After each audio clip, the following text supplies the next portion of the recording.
ഏഴാം ക്ലാസ്സിലെ കേരള പാഠാവലി ടെക്സ്റ്റ് ബുക്കിലെ ഒന്നാമത്തെ പാഠഭാഗം. ഭൂമിക്ക് വേണ്ടിയൊരു ലാവണ്യ ദൃശ്യോത്സവം.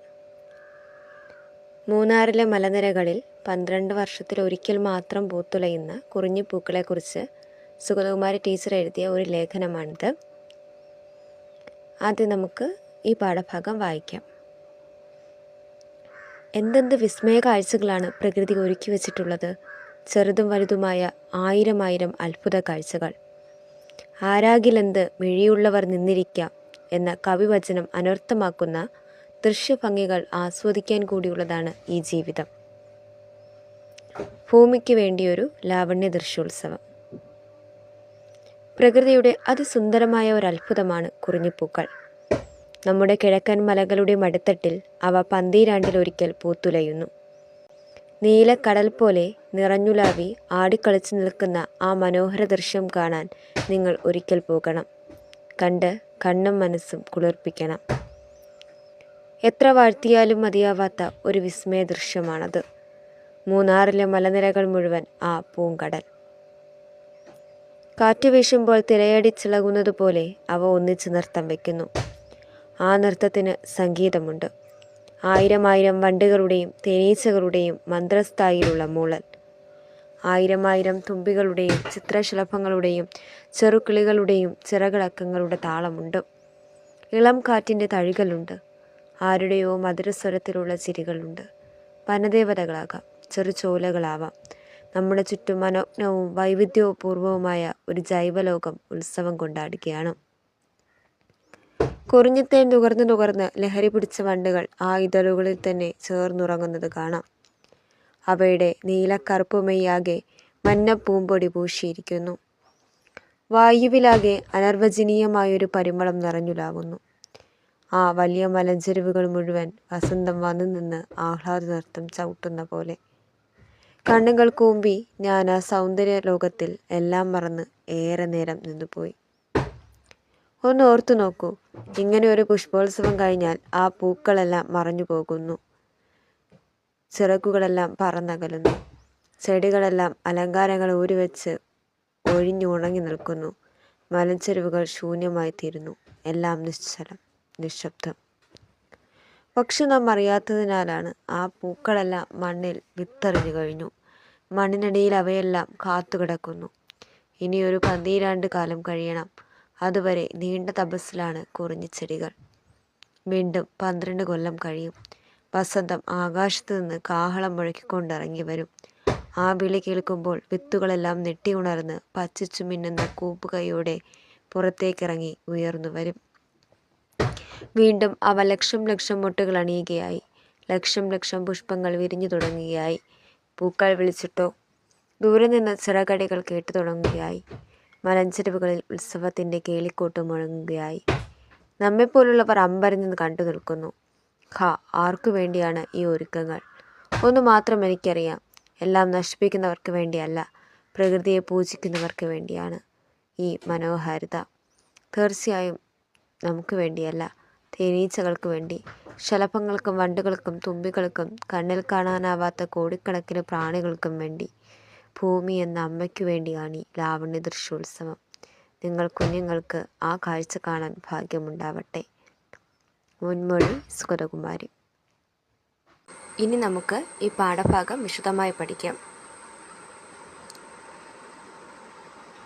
12 വർഷത്തിലൊരിക്കൽ മാത്രം മൂന്നാറിലെ മലനിരകളിൽ പൂത്തുലയുന്ന കുറിഞ്ഞിപ്പൂക്കളെക്കുറിച്ചാണ് സുഗതകുമാരി ടീച്ചർ ഇവിടെ എഴുതിയിരിക്കുന്നത്. പ്രകൃതിയുടെ അതിസുന്ദരമായ ഒരു അത്ഭുതമാണ് കുറിഞ്ഞിപ്പൂക്കളെന്ന് പറയുന്നത്. നിങ്ങൾ കടൽ കണ്ടിട്ടുണ്ടല്ലോ. നീലക്കടൽ എങ്ങനെയാണോ നിറഞ്ഞുലാവി നിൽക്കുന്നത്, അതുപോലെ ഒരുപാട് സ്ഥലങ്ങളെ കീഴടക്കിക്കൊണ്ട് നിൽക്കുകയാണ് കുറിഞ്ഞിപ്പൂക്കൾ. ആ മനോഹര ദൃശ്യം കാണാൻ നമ്മൾ ഒരിക്കൽ പോകണമെന്നാണ് സുഗതകുമാരി ടീച്ചർ പറയുന്നത്. നമുക്ക് എത്ര വാഴ്ത്തിയാലും മതിയാവാത്ത, എത്ര പുകഴ്ത്തിയാലും മതിയാവാത്തൊരു വിസ്മയ കാഴ്ച ആണത്. ഇപ്പോൾ കടലിൽ തിരമാലകൾ വന്നടിക്കുന്നത് കണ്ടിട്ടുണ്ടല്ലോ. അത് കാണാൻ എന്ത് മനോഹരമാണ്. അതുപോലെ കാറ്റ് വീശുമ്പോൾ ആ ചെടികൾ നൃത്തം വയ്ക്കുന്നത് കാണാൻ എന്തു മനോഹരമാണ്! ആ നൃത്തത്തിന് ഒരു സംഗീതമുണ്ട്. അവിടെ ആയിരം ആയിരം വണ്ടുകളും ചിത്രശലഭങ്ങളും തുമ്പികളും തേനീച്ചകളും ഒക്കെ വരും. അപ്പോൾ എവിടെയാണോ അധികം പൂക്കളുള്ളത് അവിടെ ഇതുപോലെയുള്ള ജീവികളൊക്കെ കടന്നു വരാറുണ്ട്. അവരുടെ ചിറകിളക്കങ്ങളുടെ താളവും മൂളലും എത്ര മനോഹരമായൊരു കാഴ്ചയായിരിക്കും, എത്ര മനോഹരമായൊരു അനുഭൂതിയായിരിക്കും നൽകുന്നത് അല്ലേ? മനോജ്ഞവും വൈവിധ്യപൂർവമായ ഒരു ജൈവലോകം ഉത്സവം കൊണ്ടാടുകയാണ്. നാം ഉത്സവം കൊണ്ടാടുന്നത് പോലെ, എന്തെങ്കിലും ആഘോഷിക്കുന്നത് പോലെയൊക്കെയാണ് ഒരു ജൈവലോകം എന്ന് വെച്ചാൽ സസ്യലോകം ഉത്സവം കൊണ്ടാടുന്നത്. ആ കുറിഞ്ഞിച്ചെടിയുടെ തേനുകളൊക്കെ നുകർന്ന് വണ്ടുകൾ മത്തുപിടിച്ച് കിടന്നുറങ്ങുകയാണ്. ആ വണ്ടുകളുടെ നീലക്കറുപ്പ് മെയ്യാകെ പൂക്കളുടെ മഞ്ഞ പൂമ്പൊടി പറ്റിയിരിക്കുകയാണ്. വായുവിലാകെ അനിർവചനീയമായൊരു പരിമളം നിറഞ്ഞു ലാവുന്നു. അനിർവചനീയം എന്ന് വെച്ചാൽ എന്താണ്? വിവരിക്കാൻ കഴിയാത്ത, നമുക്ക് വിവരിച്ചു പറയാൻ കഴിയാത്ത ഒരു സുഗന്ധം അല്ലെങ്കിൽ പരിമളം വായുവിലാകെ നിറഞ്ഞു നിൽക്കുകയാണ്. കണ്ണുകൾ കൂമ്പി ഞാൻ ആ സൗന്ദര്യലോകത്തിലെല്ലാം മറന്ന് ഏറെ നേരം നിന്നുപോയി. കണ്ണുകൾ കൂമ്പുക എന്ന് വെച്ചാൽ കണ്ണുകൾ അടയ്ക്കുക. ഇവിടെ കണ്ണുകൾ അടച്ച് സുഗതകുമാരി ടീച്ചർ ആ മനോഹരമായ കാഴ്ചകൾ ആസ്വദിക്കുകയാണ്. ഇവിടെ നാം ഒന്ന് ആലോചിച്ച് നോക്കൂ. ഇവിടെ പൂക്കളുടെ ഒരു ഉത്സവമാണ് നടക്കുന്നത്. ഈ ഉത്സവം കഴിഞ്ഞാൽ പൂക്കളെല്ലാം മറഞ്ഞു പോവുകയാണ്. 12 വർഷത്തിലൊരിക്കൽ മാത്രമേ ആ പൂക്കൾ പൂക്കുകയുള്ളൂ. ആ കാലം കഴിഞ്ഞാൽ അവർ മറഞ്ഞു പോകുന്നു. പൂക്കൾ പോകുന്നതോടുകൂടി ചിത്രശലഭങ്ങളും വണ്ടുകളും തുമ്പികളും കിളികളുമെല്ലാം തിരികെ പോവുകയാണ്. ചെടികളെല്ലാം അലങ്കാരങ്ങൾ ഊരിവെച്ച് ഒഴിഞ്ഞു ഉണങ്ങി നിൽക്കുന്നു. എന്ന് വെച്ചാൽ എന്താണ്? ചെടികളുടെ അലങ്കാരം എന്ന് പറയുന്നത് പൂക്കളാണ്. അപ്പോൾ ഈ പൂക്കളൊന്നുമില്ലാതെ ചെടികൾ ഉണങ്ങി നിൽക്കുകയാണ്. ആ മലഞ്ചെരുവ് മുഴുവനും ശൂന്യമായി തീരുകയാണ്, നിശ്ചലം നിശബ്ദമാവുകയാണ്. ഇവിടെ നാം അറിയാത്തൊരു കാര്യം സംഭവിക്കുന്നുണ്ട്. എന്താണ്? പൂക്കളെല്ലാം മണ്ണിൽ വിത്തെറിയുകയാണ്. ഇനി അടുത്തൊരു 12 വർഷം കഴിഞ്ഞ് വീണ്ടും പൂത്ത് നിറഞ്ഞ് ഇതുപോലൊരു ഉത്സവം കൊണ്ടാടുവാനായിട്ട് ആ വിത്തുകൾ മണ്ണിനടിയിൽ നീണ്ട തപസ്സിലാണ്. വീണ്ടും 12 വർഷം കഴിയുമ്പോൾ ആ വിത്തുകളിൽ നിന്ന് ഇലകളുണ്ടാവുന്നു. ചെടി വളർന്നു വരികയാണ്. അതിൽ നിന്ന് ലക്ഷം ലക്ഷം മൊട്ടുകളുണ്ടാവുന്നു. അതിൽ നിന്ന് ലക്ഷം ലക്ഷം പൂക്കൾ ഉണ്ടാവുകയാണ്. വീണ്ടും ആ മലഞ്ചെരുവുകളിൽ ഒരു ഉത്സവം കൊണ്ടാടുവാനായിട്ട് പോവുകയാണ്. ഇവിടെ ഇത് കാണുമ്പോൾ നമ്മൾ അതിശയിച്ച് നിൽക്കും.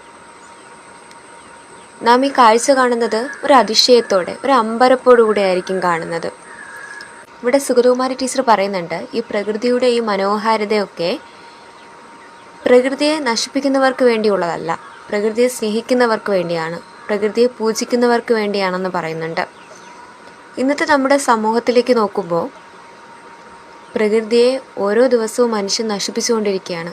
മരങ്ങൾ മുറിച്ചും വയലുകൾ നികത്തിയും പുഴകളിലും മറ്റു മാലിന്യങ്ങൾ വലിച്ചെറിഞ്ഞും ഇങ്ങനെ പല രീതികളിൽ പ്രകൃതിയെ നശിപ്പിച്ചു കൊണ്ടിരിക്കുകയാണ്. സുഗതകുമാരി ടീച്ചർ ഇവിടെ പറയുകയാണ്, പ്രകൃതിയെ നശിപ്പിക്കുന്നവർക്ക് വേണ്ടിയല്ല, പ്രകൃതിയെ സ്നേഹിക്കുന്നവർക്ക് വേണ്ടിയാണ് ഈ മനോഹാരിത പ്രകൃതി ഒരുക്കി നൽകുന്നത്.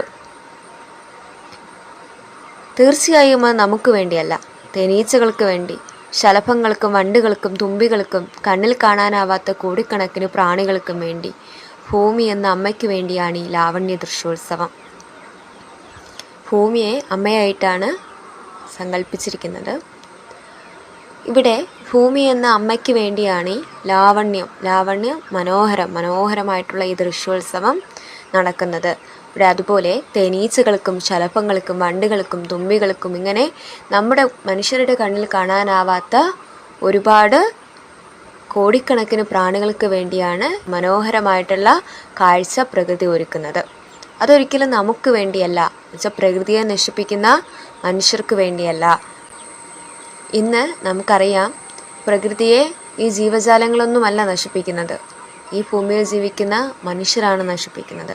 അതുകൊണ്ടാണ് സുഗതകുമാരി ടീച്ചർ പറയുന്നത്, ഇത് നമുക്ക് വേണ്ടിയല്ല, ജീവജാലങ്ങൾക്ക് വേണ്ടിയാണ്, ഈ പ്രാണികൾക്ക് വേണ്ടിയാണ്, ഭൂമിയായ അമ്മയ്ക്ക് വേണ്ടിയാണ് ഈ മനോഹാരിത പ്രകൃതി ഒരുക്കുന്നത് എന്ന്. അവസാനമായി പറയുന്നു, നിങ്ങൾ കുഞ്ഞുങ്ങൾക്ക് ആ കാഴ്ച കാണാൻ ഭാഗ്യമുണ്ടാവട്ടെ. ഇവിടെ ഇനിയൊരു നാൾ ഈ പ്രകൃതിയെ മനുഷ്യർ നശിപ്പിക്കാം. അതിനു മുന്നേ നിങ്ങൾ കുഞ്ഞുങ്ങൾക്ക് അത് കാണുവാനെങ്കിലും ഭാഗ്യമുണ്ടാവട്ടെ എന്ന് സുഗതകുമാരി ടീച്ചർ ആശംസിക്കുകയാണ്.